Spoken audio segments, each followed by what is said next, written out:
Life sentences are one of the peak punishments in the justice system. Convicted individuals are cast into a world where time stretches infinitely behind bars. Isolated from society, they must grapple with the mad realities of confinement forever, and these convicts went ballistic upon receiving their sentences, swiftly realizing that life as they knew it was over forever. Shandell Jackson. Shandell Jackson was 19 years old when he was convicted of first-degree intentional homicide and robbery involving Nathan Potter. Shandell reportedly expected the mandatory life sentence, but hoped he'd have the possibility of parole. The judge shattered this hope when she sentenced him to life without the possibility of parole. This instantly prompted a tantrum from Shandell. It eventually took 3 adults to subdue him amidst tears from both his family and the family of the victim. The victim, 21-year-old Nathan Potter, was a student of the University of Wisconsin-Milwaukee. He was walking home to his River West apartment, just a mile west of the university campus on the 6th of July, 2009, when he was attacked by Shandell and his 20-year-old accomplice, Derek Thomas, in a bid to rob him. He was shot to death by Shandell because he had no cash on him. The pair of thieves were caught and arrested a month later, and Thomas wasted no time in letting them know Jackson was the murderer. Jackson was charged with felony murder and displayed a total lack of remorse and empathy during his appearances in court. He was captured gesturing to the victim's family and even smiling at them as he was being led away after one of his hearings. John Potter, the victim's father, in his court address, urged the judge to deliver punishment worthy of the senseless crime that had been committed, citing that there is nothing that can be said to bring back our Nathan, but that the punishment would certainly prevent another senseless loss of life at Shandell's hands. It took the jury only 1 hour to deliver a guilty verdict, and this apparently didn't rattle Shandell as much. Judge Rebecca Dallett, however, sentenced him to life in prison, and upon hearing that he didn't have the possibility of parole, Shandell lost his ability to smirk and smile. He was captured trying to turn around and gesture to the victim's family once more, but authorities were prepared this time and made efforts to stop him. He was wrestled to the ground as he cursed at the judge and became violent. The officers even employed pepper spray to subdue him, and he was eventually led away from court while the ambience of the courtroom remained maliciously tense. Both families were in tears, one side remembering their loss and another coming to terms with losing theirs. Members of the Jackson family, for some reason, started hurling insults at the victim's family, with one even saying, I hate you all." Strange. Danta Wright. Danta Wright was all smiles, rolling his eyes, shaking his head and smirking as the impact statement was read by Courtney Klee on behalf of the victim's mother, Karen Klee. The victim, Michigan high school student Jordan Klee, was fatally shot in the middle of his head on the 6th of October 2016 during an attempted robbery. The assailants were 19-year-old Jermarius Ellison, 18-year-old Delrano Gracie, and 18-year-old Danta Wright. He was found dead near Pine Lake Village Cooperative in Ann Arbor by a maintenance worker working at a condominium complex. Wright calmly admitted in court that he had slain the 18-year-old high school football athlete when he and his friends were trying to rob him at gunpoint. He went into the details, even stating that he had shot him in the top by his head during his hearing. He had just accepted a plea deal and faced 52 years in prison, and chose to address the court after the impact statements by his family to say that, I just want to tell y'all, I'll be home soon, or I'll be Keon. I love my family.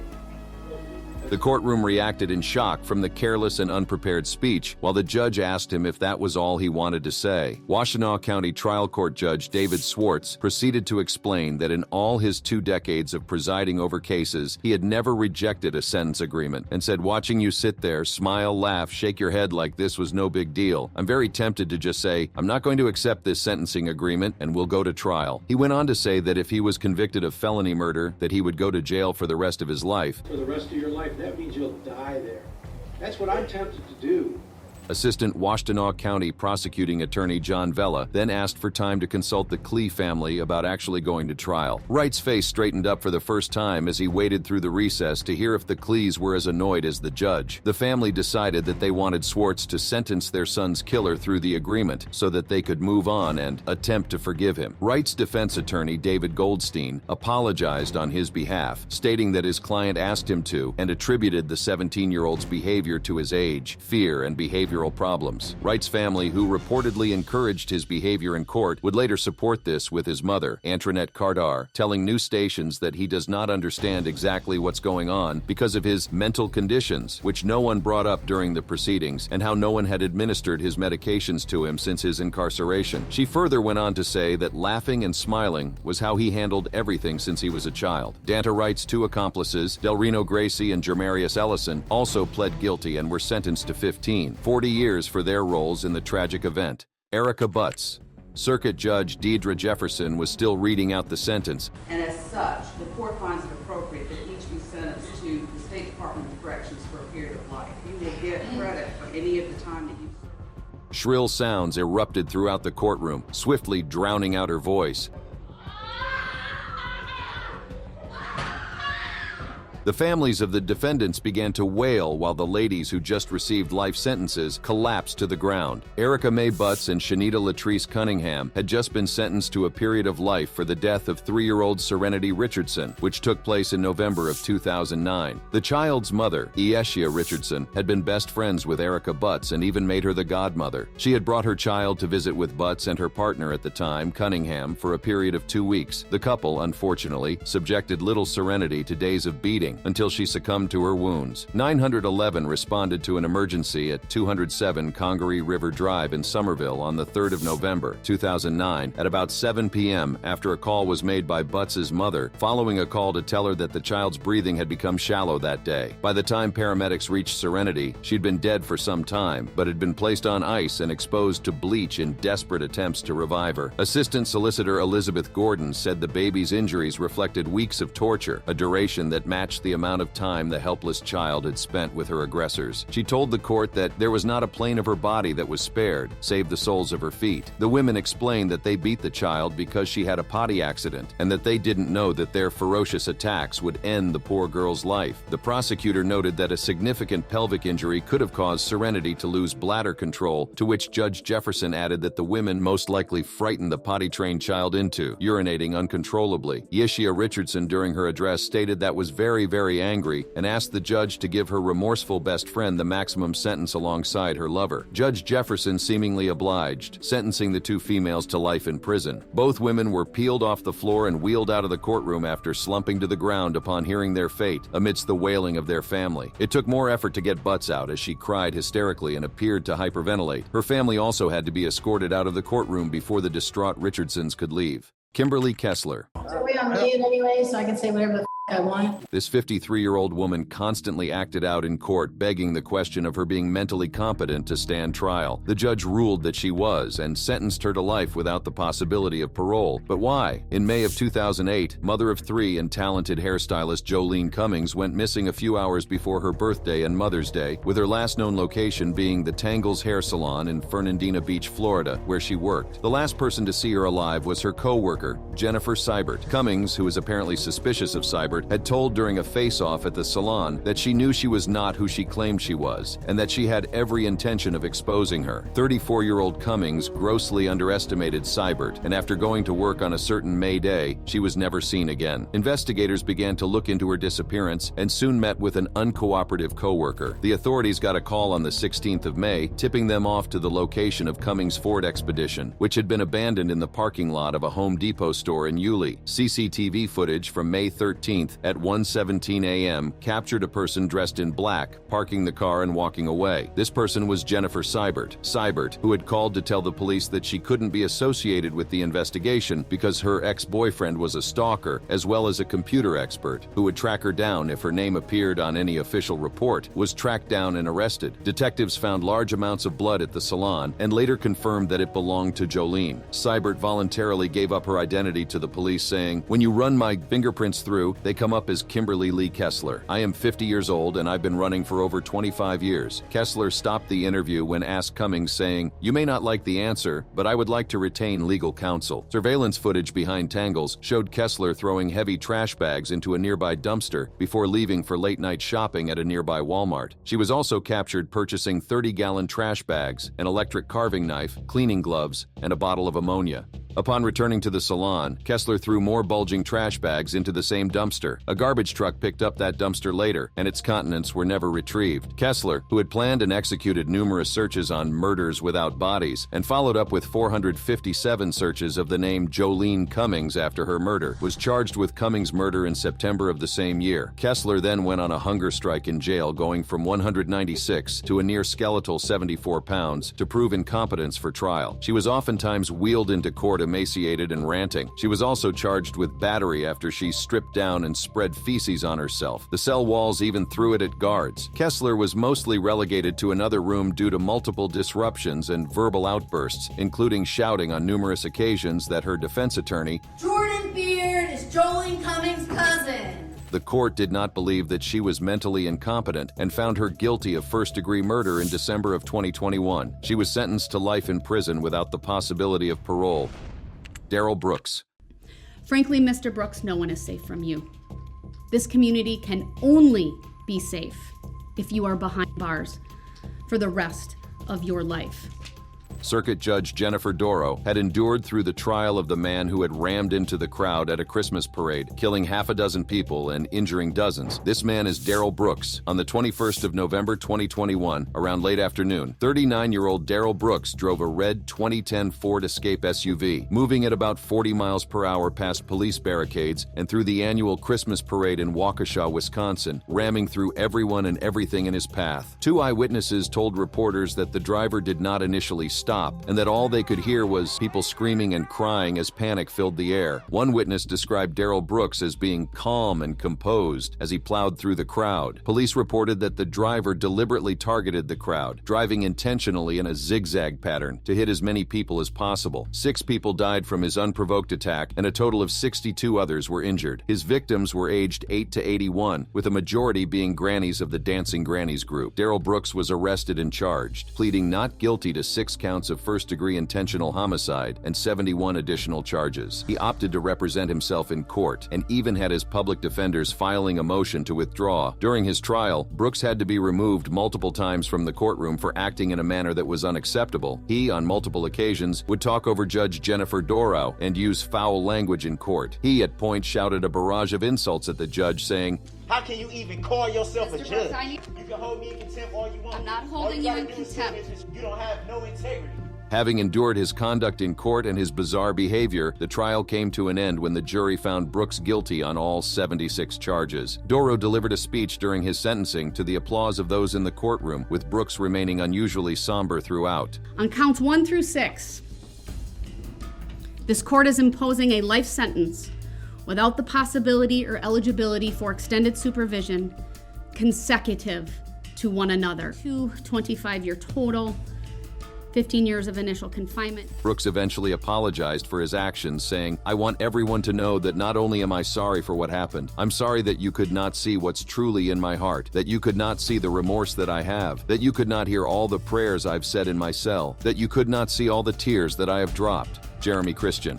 Jeremy Christian, convicted of hate crimes and the murders of 2 men on an Oregon commuter train, among other crimes, was sentenced to life in prison following a hearing decorated by his crazy outbursts in court. On May 26th, 2017, 35-year-old Jeremy Joseph Christian was sitting on an Oregon commuter train and guzzling bottled sangria from a spigot while shouting racist and anti-Muslim slurs. Christian suddenly directed his comments at 2 black adolescent girls, Destiny Mangum and Tawalia Mohammed, who was wearing a hijab. One man, Sean Ford, attempted to obstruct Christian's view of the teenage females by standing between him and them while other passengers spoke up for the girls. Micah Fletcher, a 21-year-old, joined Ford and demanded Christian to shut up and leave the girls alone. With his mobile phone in hand, 23-year-old Namkai Meche approached Christian whilst telling him he was about to be an internet sensation. Things escalated as Christian slapped the phone out of Namkai Meche's hand before he started recording. He immediately shoved Fletcher and provoked him by telling him to do something big. He shoved Namkai Meche with one hand as he wielded a folding knife with the other. None of them saw the knife. As the train came to a halt, the 3 men stood facing Christian, with Fletcher shoving Christian again. In less than 15 seconds, Christian slit the necks of all 3 men, with Best and Namkai Meche immediately slumping to the ground. Fletcher fled the scene holding his bleeding neck while Christian proceeded to stab the other 2 men over and over. Best died at the scene and Namkai Meche en route to the hospital. Fletcher survived the attack with a scar to remind him of that incident forever. Christian fled the scene but was arrested just a mile away by authorities. While riding at the back of the police vehicle, he claimed to be happy and said that he hoped that the victims didn't survive. He was charged with 2 counts of aggravated murder and 1 count count of attempted murder, as well as 3 misdemeanors, 2 counts of second-degree intimidation, and 1 count of being a felon possessing a restricted weapon. His trial was bizarre to say the least, as he was recorded saying, "Get out if you don't like free speech. You call it terrorism. I call it patriotism." The climax of his misconduct was his outburst towards one of the women he had assaulted.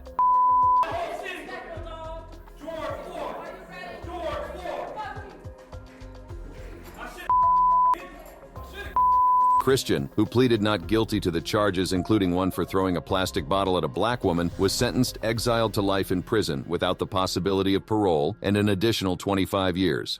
Michael Swanson. Cold-blooded murder, young man. And your counsel wants us to believe that you lacked the capacity, that you were insane. And I don't buy into that.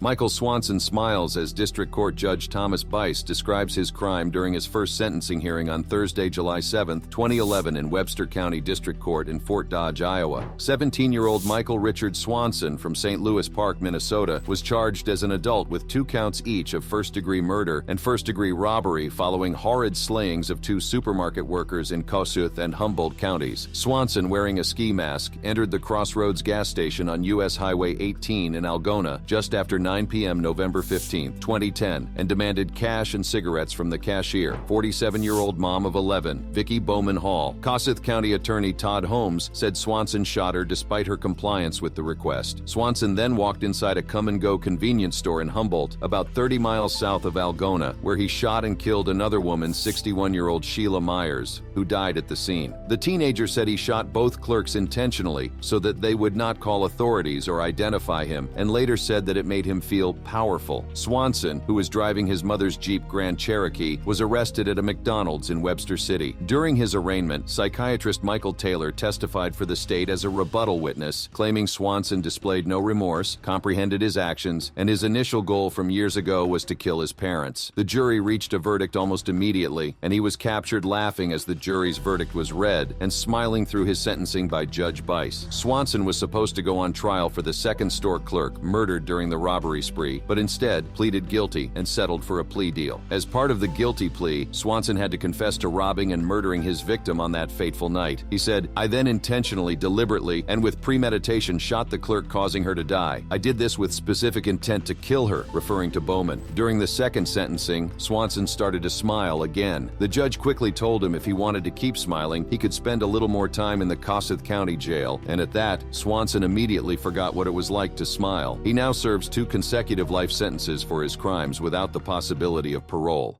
Ellis Nelson Ortiz Neves. American-born Ellis Nelson Ortiz Neves from Michigan State was convicted in June of 2017 of the murder and abuse of Giovanni Mejias, a 4-year-old child, and sentenced to life in prison. Giovanni Mejias was his ex-girlfriend Sonia Hernandez's son. Hernandez was also convicted of second-degree child abuse and perjury. Deputies from Kent County responded to a call at Gaines Township House trailer, where Ortiz Neves had been entrusted to care for several youngsters under the age of 11, including 4-year-old Giovanni Mejias. A Kent County assistant prosecutor told jurors during the trial that deputies discovered Giovanni actively dying on the kitchen floor. An autopsy revealed that he died as a result of internal bleeding caused by an abdominal rip. The little boy died from a nearly 2-inch tear in the mesentery, which connects the stomach, small intestine, and other organs to the posterior wall of the abdomen. Mejias also suffered injuries to the top of his head, bottom, back, and buttocks, and had 2 fractured ribs that were healing. Injuries, authorities say, could only have been caused by an adult, not a youngster. During the court trial, Ortiz Neves had to be forcefully removed from court at one point after becoming agitated as Judge Mark Trusock described the injuries suffered by Giovanni Mejias before his death on June 13, 2017. "There is no question whatsoever that you committed this murder and that you beat this little boy to death," the judge said. "What you did to this child, this little 4-year-old innocent boy, is just absolutely beyond belief." To which Ellis responded saying, "I'm not going to sit here and let you say crazy shit about me, man." Trusock fired down on his speech, calling him the lowest form of human life that I've been able to observe or see. He continued saying, "You are a monster, and quite frankly, you are evil. What you did was sickening and disgusting. You should never be allowed out of prison." After jurors deliberated for only an hour, they returned with a guilty verdict, and Trusock sentenced him to mandatory life in prison without the possibility of parole for felony murder and an additional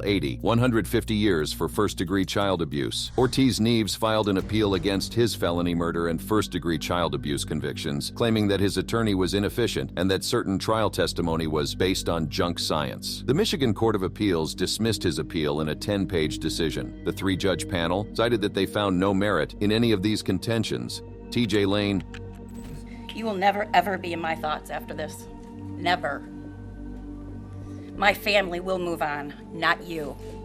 Thomas Michael T.J. Lane Jr. sat smirking, rocking a shirt with "Killer" scribbled on it as one of his victim's mother read her impact statement. Lane opened fire inside the cafeteria at Chardon High School, Chardon, Ohio, on the morning of February 27, 2012. His objective was to take out somebody he considered a romantic rival. The victim had allegedly started dating 17-year-old Lane's ex-girlfriend and was the first to get shot that morning before Lane turned his attention to others. 6 students were shot, 3 died, and of the other 3 injured, 1 sustained injuries that caused permanent paralysis. Lane used a .22 caliber handgun to perpetuate the acts and was arrested by his car parked outside the school. While attempting to flee the scene, prosecutor Judge Dave Joyce decided to try Lane as an adult and filed 3 counts of aggravated murder among other charges for the incident. At the hearing, the prosecutor said that Lane confessed to shooting 10 rounds of ammunition during the incident. Lane told police that he did not know the victims and that they were selected randomly, but student witnesses refuted these claims, insisting that Lane knew the victims from school. A competency hearing was held to determine Lane's ability to stand trial, even though it was revealed that he was suffering from psychosis that caused hallucinations and loss of contact with reality. The psychiatrist, Philip Resnick, said it does not interfere with Lane's ability to understand the charges against him. After it was determined that he was competent to stand trial, court proceedings commenced. Lane appeared in court on the day of his sentencing wearing a sky blue shirt. As soon as he sat down, as he spoke to his lawyer, he began to unbutton his shirt. He eventually took off the shirt to reveal a white t-shirt on which he has scribbled the word "killer" on to mimic the one he wore on the day of the shootings. He stuck up his fingers to his victim's family, saying, "This hand that pulled the trigger that killed your sons." TJ Lane never stated a motive for his acts. He pleaded guilty to the charges for which he had been indicted and was sentenced to 3 life sentences without the possibility of parole, 1 for each of his 3 victims.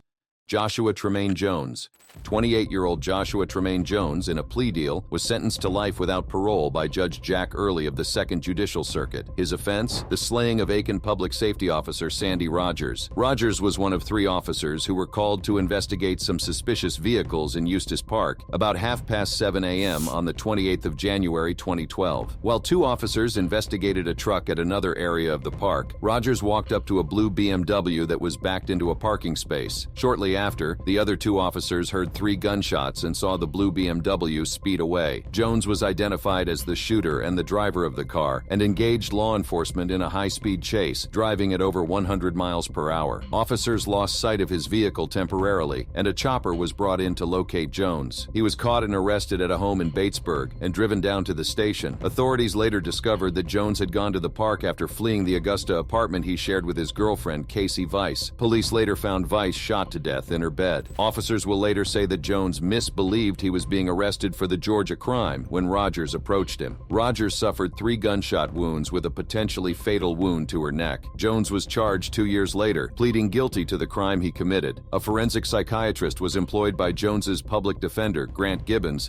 to examine his client. The psychiatrist Dr. Donna Schwartz-Watts testified that Jones has a significant mental health history and a family history of schizophrenia. The psychiatrist diagnosed Jones as a schizophrenic. It was also discovered that 6 months before the killings, Jones shot himself in the head, causing brain injury following an attack on his person in March 2011. A portion of his brain and bullet fragments were removed after the self-inflicted injury. His rather bizarre behavior after his arrest included biting on his wrists and even disrespecting the judge. Do you want to be screened for an attorney?